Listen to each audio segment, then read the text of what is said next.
Resulta inevitable hablar de este libro, La Odisea de Homero. Fíjate que desde hace un tiempo quiero hacer este video acerca de lo que pienso de esta obra que acabo de lanzar. Y lo digo de esa manera porque realmente es una obra monumental, la película de Christopher Nolan, La Odisea. ¿Por qué te digo que que quiero hablar de ella hace un tiempo? Fíjate que estas son obras fundamentales de la cultura occidental y vale la pena hablar de ellas con cierta profundidad.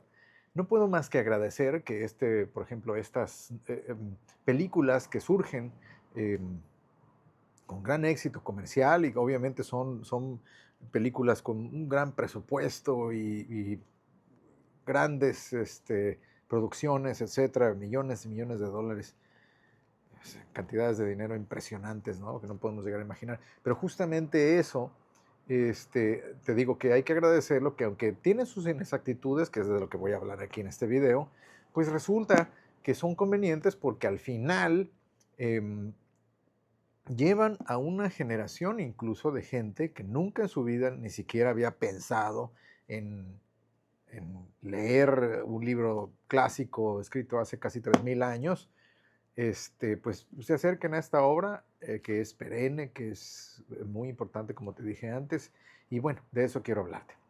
Soy Javier H. Castañeda, hablo de libros y de ideas, como dice aquí en mi canal, pero sobre todo me gusta hablar de literatura que a pesar de que no está de moda, que no es famosa, etcétera, en este caso sí, La Odisea, pues veamos qué hay más allá de los libros, ¿no? No nada más quedarnos en lo que está escrito, sino la intención, los símbolos, todo lo que conlleva. Y por eso quiero hablar de la Odisea en esta ocasión. Bueno, fíjate, la Odisea de Homero es un libro que fue escrito, aparentemente escrito por alguien llamado Homero. No sabemos a ciencia cierta si esta persona existió realmente o si es un grupo de personas que crearon estos poemas épicos de la tradición griega. Y te digo que no se sabe porque se perdió en la bruma del tiempo. Tradicionalmente se le da, se le atribuye a esa persona un poeta ciego, Homero, que vivió alrededor del siglo VIII, siglo IX. Te digo, es algo que no sabemos de antes de Cristo, eso quiere decir hace 2800 años. Y en esta obra, la Odisea, pero primero la Ilíada, estas dos ediciones son de Gredos, unas, para mí de las favoritas, y como puedes ver, ya las mías están un poco traqueteadas, porque las leí hace muchos años, sin embargo las conservo con mucho gusto, porque son este, los libros a donde yo leí y me acerqué a estas obras. Entonces, como te decía, los hechos, en teoría, hechos narrados en estas obras, que son poemas épicos y que originalmente eran cantados, sucedieron alrededor del siglo XII antes de Cristo. O sea que para la época de Homero ya habían pasado de 600, 400, 600 años antes de que se escribiera. Entonces podemos ver que es una tradición, ¿no? Una tradición de oral, muy probablemente oral, que llega hasta los oídos de Homero y, o las personas que hayan sido Homero, ¿no? Y a partir de eso se crean estos dos poemas épicos. No solamente hay cosas en Homero, sino también hay, digo, que no solamente hay cosas que se narran en Homero, ¿no? Con Homero, sino también mucho de la tradición fue posterior. O sea, por darte dos casos, mucha gente cree que en la Odisea, en la Ilíada, en la Ilíada se narra la muerte de Aquiles, ese semidios, ¿no? Héroe clásico, y, por medio de aquella situación en que se supone que su madre divina la introduce en un líquido sagrado que le hace invencible, pero lo toma del talón. Entonces, al tomarlo del talón, lo protege todo, excepto el talón. Y ahorita te cuento la cuestión de la Ilíada, de lo que sucede en la Ilíada. A partir de eso se hace invencible y pelea en la guerra, en el asedio y triunfo sobre Troya, que dura 10 años ese triunfo, ¿no? Históricamente no se conoce si realmente existió una Troya. Aparentemente se han encontrado vestigios que sugieren que Troya está en el norte de Turquía, o de Turquía, como se llama ahora oficialmente el país, y existe una ciudad que aparentemente tiene rastros de haber sido quemada alrededor de los años en los que sucede esta historia, ¿no? Entonces siempre hay unos trazos de verdad en todo mito. Y en este caso, pues el mito es de la guerra de Troya, ¿no? Este, mm, entonces, Aquiles, que ese guerrero, como te digo, semidivino, es muerto por Paris. Paris es aquel troyano que secuestra, en teoría, a Helena, que es esposa de un rey aqueo, que son los griegos, ¿no? Entonces, si tú ves en el mapa, realmente están muy cercanos las islas griegas de Turquía, digamos, para nuestras es un vuelo, si tomas un vuelo llegas en una hora, ¿no? Pero en aquellos tiempos épicos pues era otro mundo. Entonces los troyanos aparentemente tenían control de las rutas comerciales y el secuestro de Helena es el que causa la guerra de Troya, pero es una la guerra de Troya, más bien los ejércitos invasores aqueos y de otros muchos reinos, incluyendo el de Odisea, el de Odiseo y los reinos de Aquiles. Lo resumo de una manera muy sencilla para no entrar en tecnicismo ni nada por el estilo. Los nombres están ahí, puedes buscarlos, pero más bien quiero contar la historia para que la conozcas. El caso es que Paris secuestra o se escapa con Helena, que es esposa de Melenao. Melenao es un rey aqueo y su hermano Agamenón decide enviar juntar una flota de miles de barcos griegos que van y asedian y destruyen Troya en 10 años. Esa es la historia original. Sin embargo, en ningún momento, la manera como la destruyen es que son muy fortificada,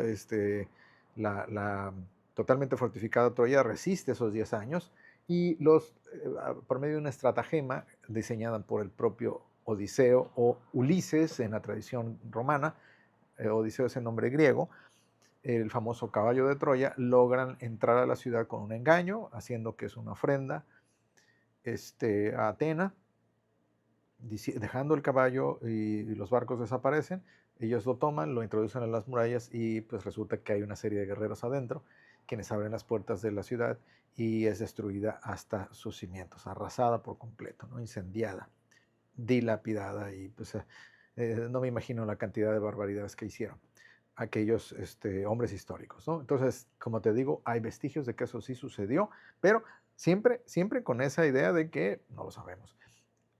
Hubo en aquellos tiempos, en 1200 antes de Cristo, efectivamente hubo un colapso de la civilización de toda esa zona de Grecia, toda esa zona de islas, Turquía, etcétera.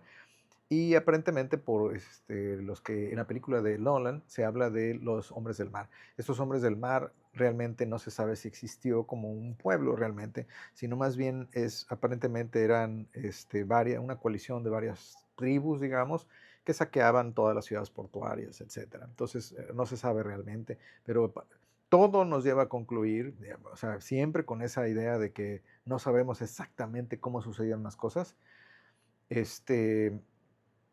más que por el mito homérico, ¿no? Troya es destruida junto con otras civilizaciones y es el colapso de la era de bronce. Eso, la era de bronce, le llamamos a que usaban el metal bronce para hacer armaduras, para hacer armas, etc. ¿Qué sucede después de esa guerra de Troya? Pues todos los atacantes griegos, digamos los que asedian la ciudad, regresan a sus respectivos reinos, excepto Ulises. Odiseo, ¿no? Y de ahí el nombre del siguiente libro de las dos obras de Homero, la Odisea. La Odisea entonces empieza con los dioses discutiendo acerca de empieza media res, quiere decir a mitad del relato, a donde los dioses discuten que ya pasaron 10 años después del final de la guerra de Troya y Odiseo aún no regresa y Atena intercede por él para que regrese. Los primeros 5 capítulos o cantos no aparece Odiseo, aparece Telémaco, que es el hijo de Odiseo, que ya creció. Estamos hablando que desapareció o estuvo fuera de su reino de Ítaca, que por cierto es un reino ficticio, no existe Ítaca históricamente. Se cree que existía, pero no hay una, no es decir como Esparta, como Atenas, etcétera, ¿no? Era una ciudad mítica y resulta que pues son 20 años, 10 años de la guerra, más 10 años que todavía no regresa. Entonces Odiseo, es una historia fascinante, ciertamente. El hijo de Odiseo, Telémaco, va en busca de noticias de su padre y va a otros reinos, aprende que quien inició la guerra, que fue Agamenón, ya murió asesinado por su esposa, porque él, para que hubiera vientos favorables para lanzar la guerra 20 años antes, había sacrificado a su hija. Entonces su esposa guarda ese resentimiento y cuando regresa de la guerra lo mata a Agamenón. Su hermano Menelao recibe a Telémaco y le dice pues, obviamente es una historia mucho más larga que esto, te digo, te la estoy resumiendo para hablar de la película justamente. Le da noticias sobre su padre, pues hay cantos, hay historias de que ya saben que ganaron la guerra y todo, pero no aparece. Como te digo, el Telémaco no tiene memoria como de su padre, simplemente es un niño que creció sin ver a su papá, nada más con la idea de que algún día va a volver. Finalmente, lo que sucede en la Odisea, y que podemos ver en la película de Christopher Nolan, que es de lo que estamos hablando aquí, pues bueno, tiene una serie de aventuras que se puede leer como la primera novela de aventuras y de viajes también, ¿no? De la historia, aunque en sí misma no es una narrativa en prosa, sino son cantos y son pues realmente poemas. Y esos efectivamente se transmitieron de forma oral, ¿no? Cantando a lo largo de los años, a lo largo de los siglos. Entonces, ¿qué sucede con Odiseo? Bueno, pues entonces, como te digo, pasa ciertas aventuras. Siempre se ha querido trazar la ruta que siguió Odiseo a lo largo de todo el Mediterráneo. Se cree que fue hasta Italia, hasta África, actual Italia, África, Córcega, Sicilia, ¿no? Todo el mundo dice, no, pues vino aquí y de lo que habla es de aquí. Es interesante también esa ganas de apropiarse, ¿no? Del héroe mítico. Bueno, y entonces Odiseo, pues al final lo que se narra en la Odisea, pues es lo que se narra en la Ilíada es el último año de guerra entre los troyanos y los griegos, y la Odisea es el regreso, ¿no? La historia de cómo regresa, pero se cuenta ya habiendo pasado 10 años después, o sea, 20 años empieza la Odisea de los sucesos de Troya, ¿no? Ahora, ¿qué te decía yo al principio? Que ni el caballo de Troya, que se conoce claramente el caballo de Troya como algo que debería estar en la Ilíada, y ni la muerte de Aquiles suceden dentro de los libros. Esto en ningún lado está descrito, ni en la Ilíada ni en la Odisea, esos dos eventos que son como los más importantes, tanto de las películas como de la tradición, que se conoce acerca de esos eventos, ¿no? o de esas historias míticas. No sucede ahí. Se hicieron después en otras, en otras tradiciones posteriores, o sea, se escribieron mucho en los ciclos épicos, creo que se llama, ¿no? Que ya desaparecieron esos libros, pero que pues se conoce como la tradición, ¿no? Pero realmente Homero nunca habla de esas dos situaciones. Incluso Aquiles no es inmortal en la Ilíada, o sea, no quiere decir que no muere, no puede morir. No es... bueno, quiere decir que puede ser lastimado, ¿no? Es humano. Bueno, ¿a qué vamos todo esto? La historia de Christopher Nolan. La película, primero que nada, déjame decirte que es fabulosa, ¿no? Visualmente es espectacular, todo su elenco, de lo cual hablaremos ahorita, es también muy bueno, todos son excelentes actores y vamos más allá de lo que significa realmente este, la historia histórica, porque realmente si te pones a pensar, decir, es a lo que voy, a lo que quiero hacer este video, que te dije antes que no quería hacer antes de no ver la película, era que se usaba un casting donde aparecía gente latinoamericana o de origen latinoamericano, gente de la India, gente oriental, gente de raza negra, etcétera, y que por eso no era históricamente correcto, ¿no? Entonces esa es la polémica, gran polémica que surgió cuando empezaron a salir las primeras imágenes y el trailer y el arte, ¿no? De la película. Pero resulta, y esa es parte de lo que te quiero decir, que es totalmente irrelevante esa situación, porque primero que nada, no existió. La Odisea no es históricamente correcto como no es históricamente correcto Star Wars. No, no hay monstruos, no hay cíclopes, no hay gigantes, no hay hidras, no hay remolinos que se tragan a la gente, no hay dioses que interceden por los hombres, ni panhelénicos, digamos, ¿no? Que interceden por los hombres y hablan con ellos. Entonces, decir que no es históricamente correcto, pues es una tontería, ¿no? Es un debate vacío y además, ¿quién habla de eso con esa sensación de que más bien su única superioridad es haber nacido, ¿no? Porque nací de una forma y ya por eso soy superior? Es una tontería. Y bueno, curiosamente, uno de los detalles más importantes es que se dice que como Helena, que, que el rostro que lanzó mil barcos a la guerra, ni siquiera aparece en la obra, eso es de Christopher Marlowe, contemporáneo de Shakespeare, entonces ni siquiera es original de la obra homérica, decir que era la mujer más bella y cuyo rostro era tan divino que lanzó la guerra de Troya. Son tonterías, como digo.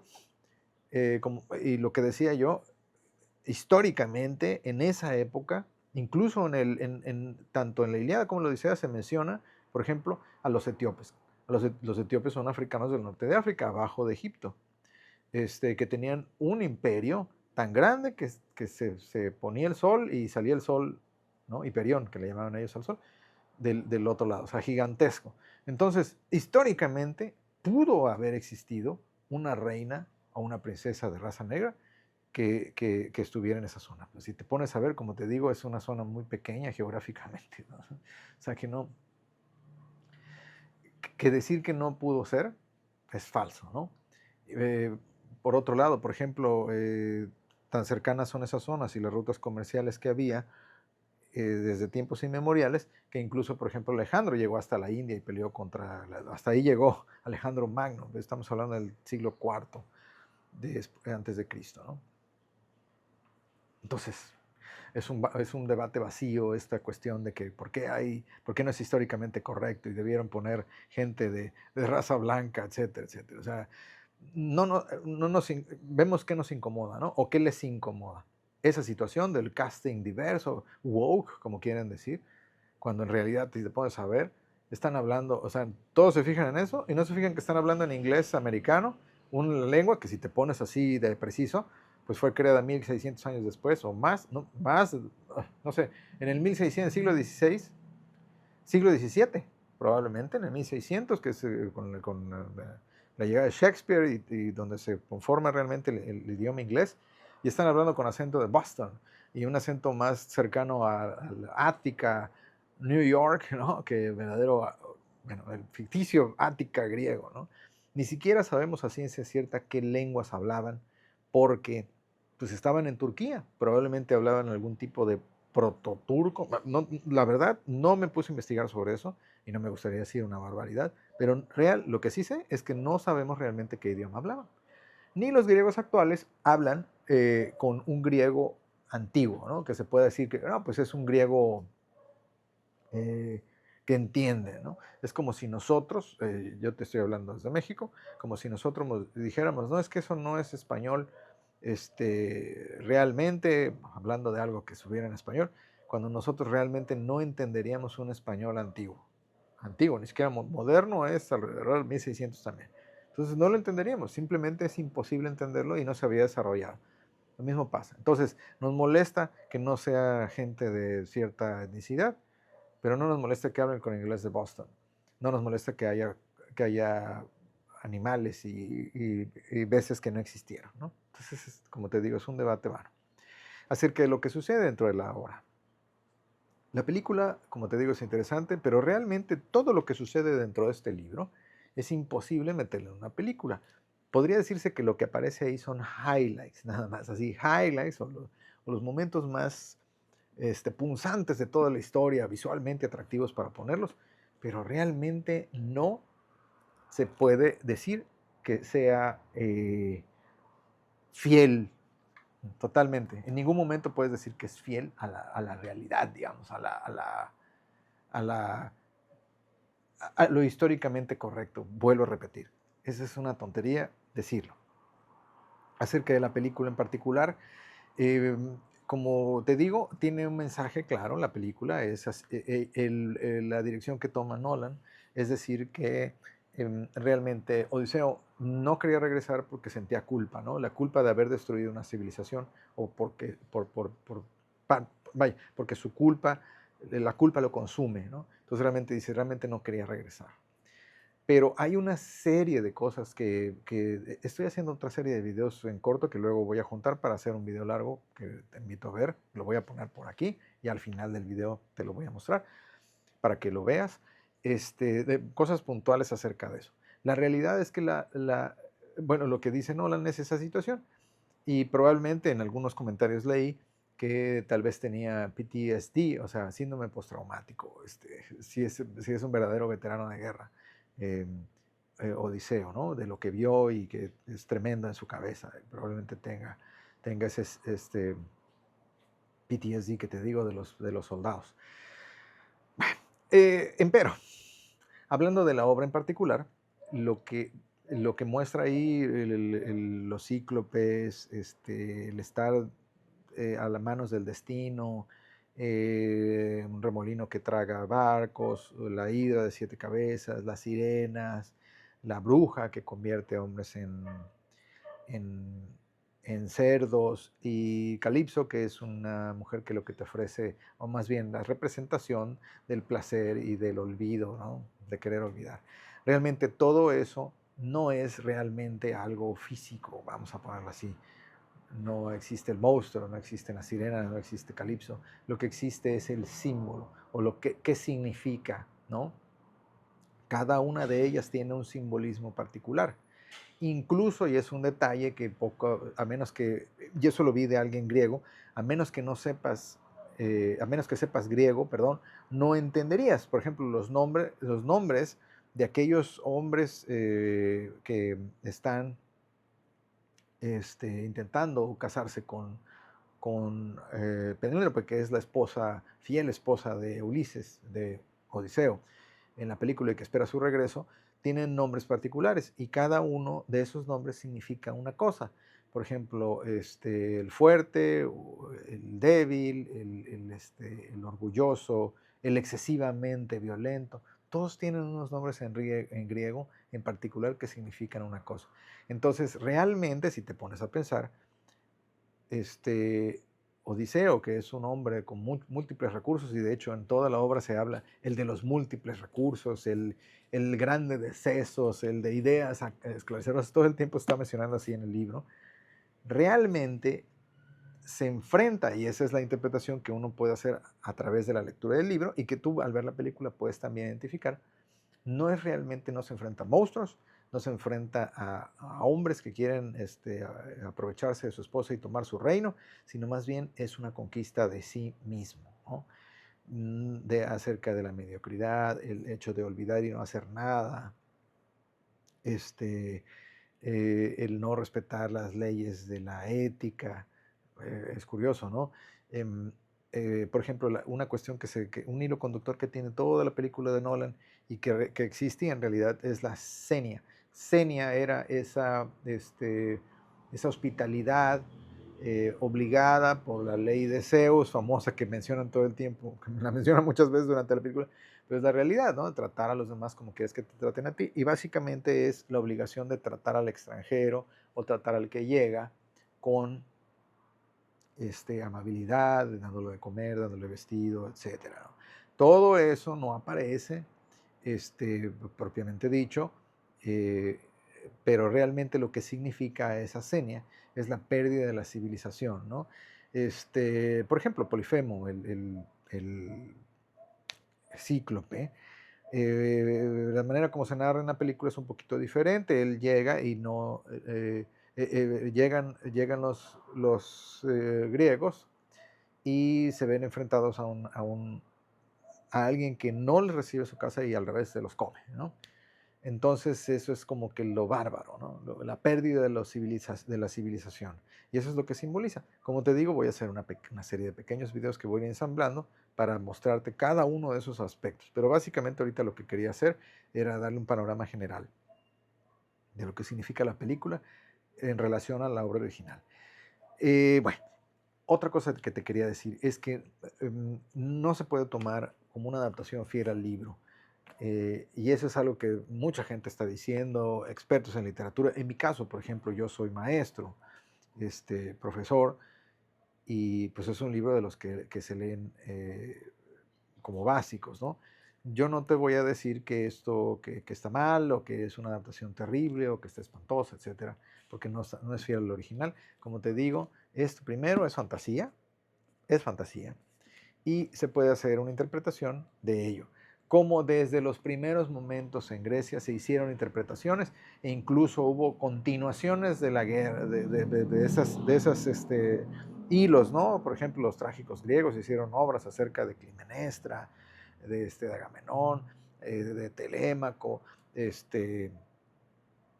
hay una historia donde Calipso, por ejemplo, Calipso, que es una bruja una ninfa, perdón, una diosa se menciona aquí en el libro, que está con Odiseo 7 años, 8 años, yo leo 8 años, en la película dicen 7, con él, que le ofrece la inmortalidad, etcétera.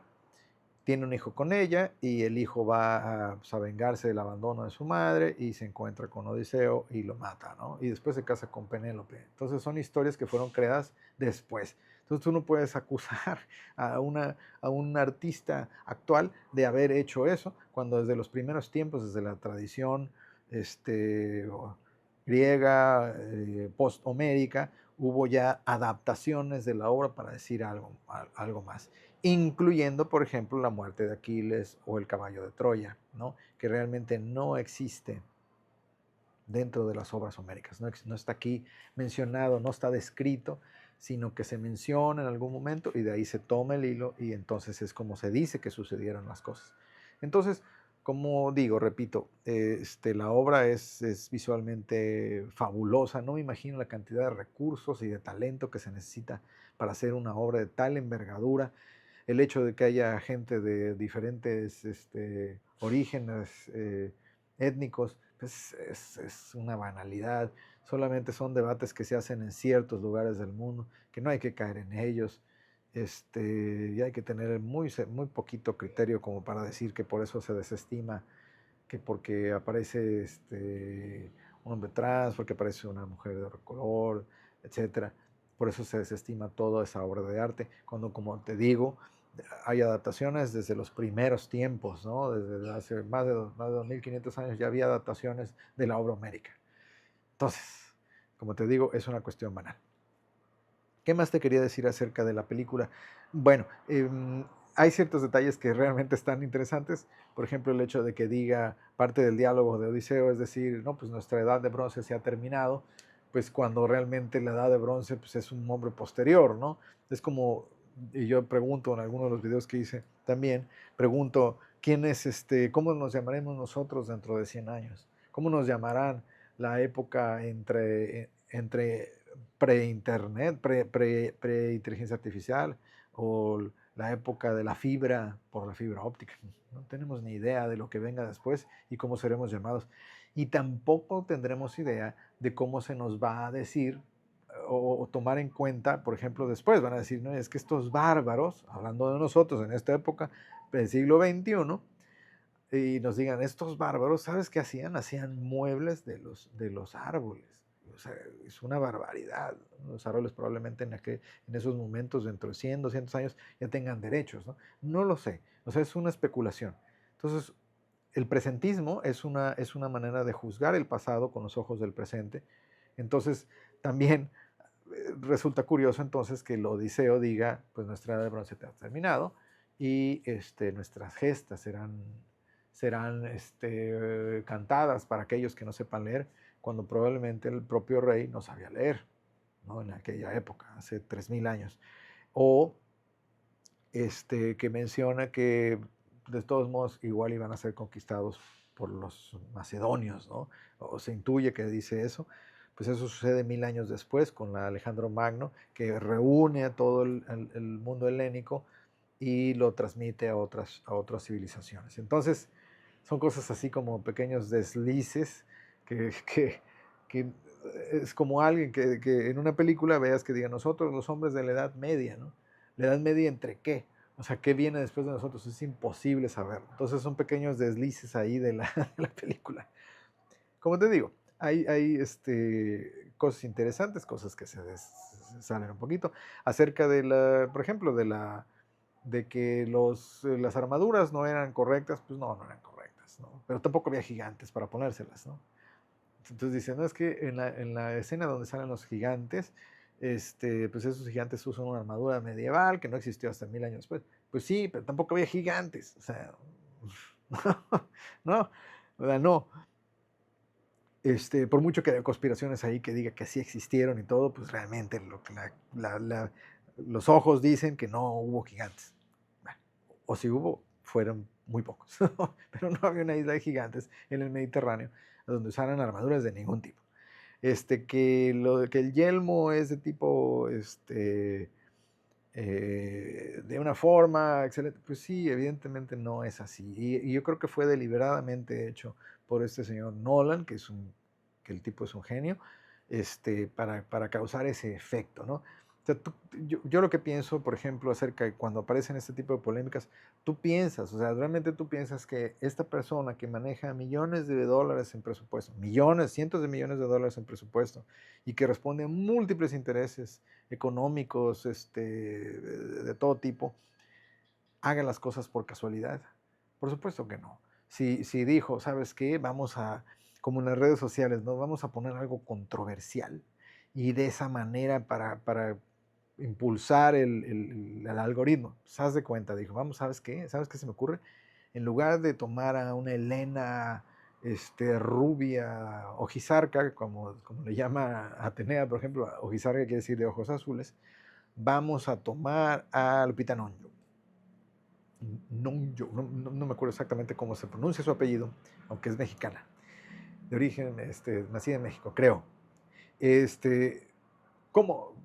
¿Tú crees que no lo hizo a propósito? ¿Tú crees que no lo hizo a propósito? Piensa que fue casual, que digo, no, sabes que esa es la única que está disponible, pues todas las demás están ocupadas.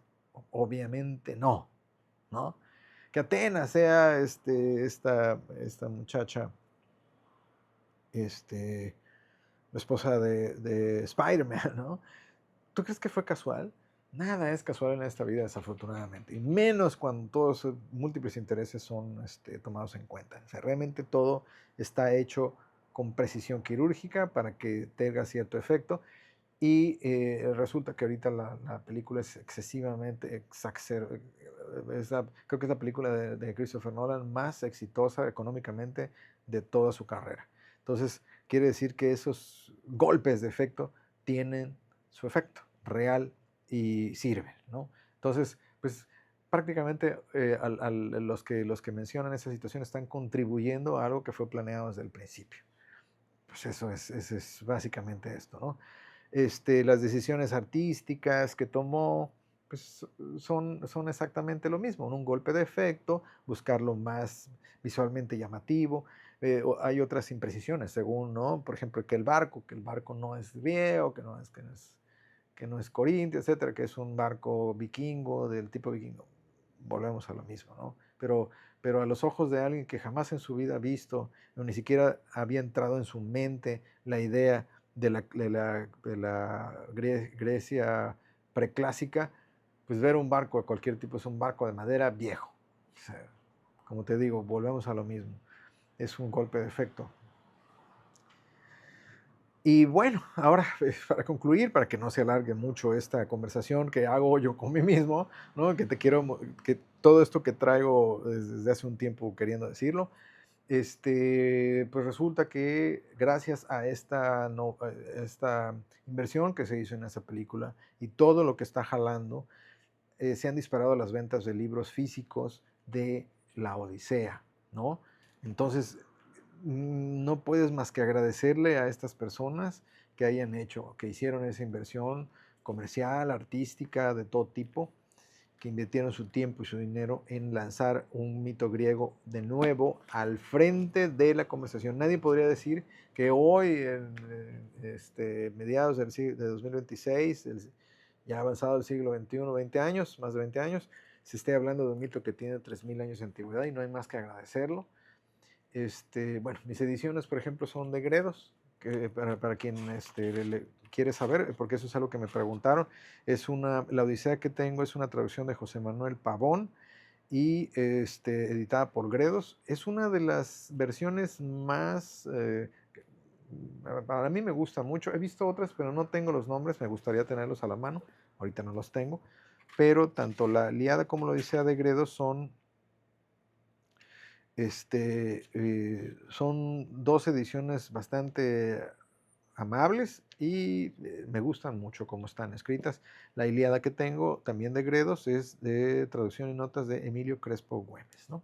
Entonces, tanto la Odisea como la Ilíada, esta editorial Gredos, pues es una editorial que nos ha traído todos los clásicos griegos y latinos durante décadas ya, a precios asequibles y a veces comprados en fascículos, lo que te permite tener acceso a ellos, ¿no? Hay varias ediciones, esta es como de hace 20 años, un poquito más de 20 años, probablemente principios de 2002, etcétera, ¿no? Más o menos esta es la edad de estas ediciones, que tengo pues muchos libros de la cultura grecorromana de Gredos.